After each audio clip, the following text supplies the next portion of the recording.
Hello everyone and welcome to my third screencast to show you the progress that has been made on Floobz this week.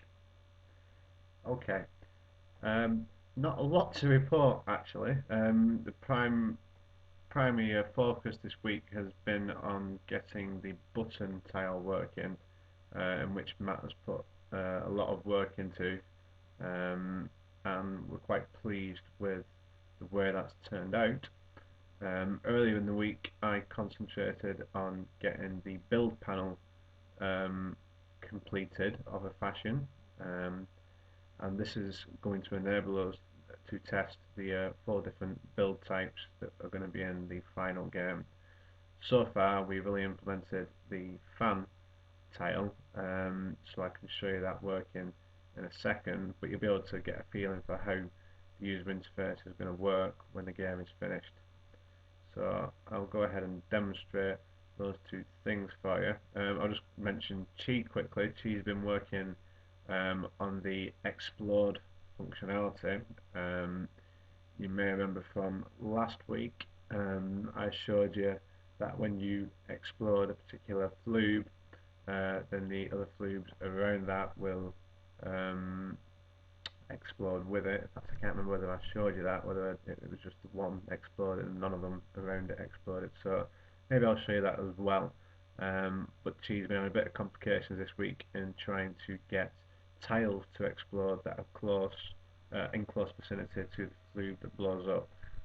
But I think he's getting there now. But unfortunately, it's not made it in time for this demo.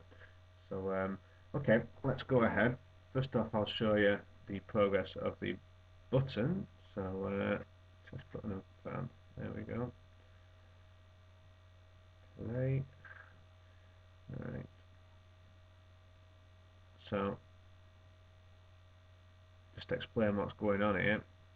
The first flube that came up here floated straight through this fan because this fan is operated by this button tile up here. Now, a button tile essentially is a tile that a flube can occupy, and when it does so, it will activate some other object within the world. I think in the final game, I'll consider actually trying to give the user a hint as to what the button does actually operate, rather than having to guess. Although I do want to keep some sense of mystery there, and discovery, so the user can see from try and find themselves what it actually operates. But yeah, we'll see about that. Time's going to run out on this particular level. Here we go. That's fine. We'll just replay that. So yeah, as I said, the flube occupies these button tiles and it operates this fan you see here. So now it's in there, this fan becomes active, and all the other flubes will now be affected by this fan, and then will float safely out of the level just up here, and that enables us to complete the level. So I hope you can imagine some of the puzzles that we might have by using this button tile. If not, I'm sure you'll see some in the coming weeks. This is just a simple level to demonstrate the functionality that's there. Okay, all done that on that.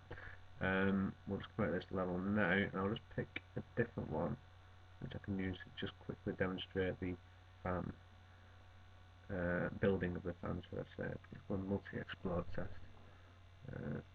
Okay, so Floobz are going to start spawning out of here. There we go. Now you'll see this little tab on the right hand side here. Now if I click this, this obviously a mouse. The user will tap this with a finger, but here we go. Click that.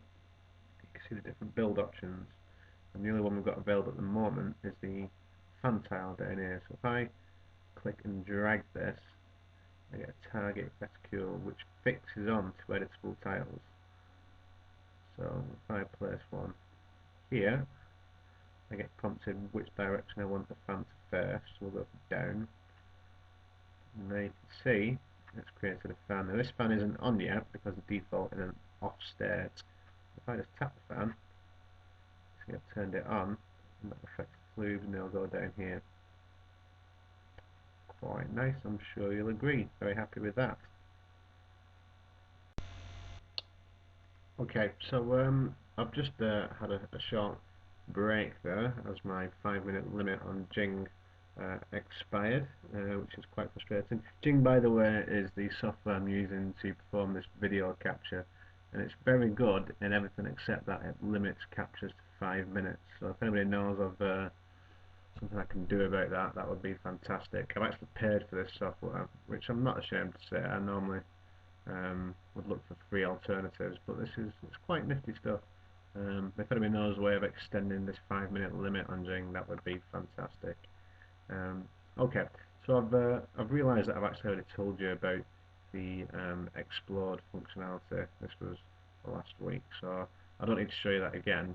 Chi, I think I may have mentioned, is already working on the exploding of the tiles themselves when you explode a flue. That didn't fit into this week, so I'm hoping to show you that next week. Also to come next week, Matt is going to be working on the vacuum, I believe. That's one of the other buildable tiles.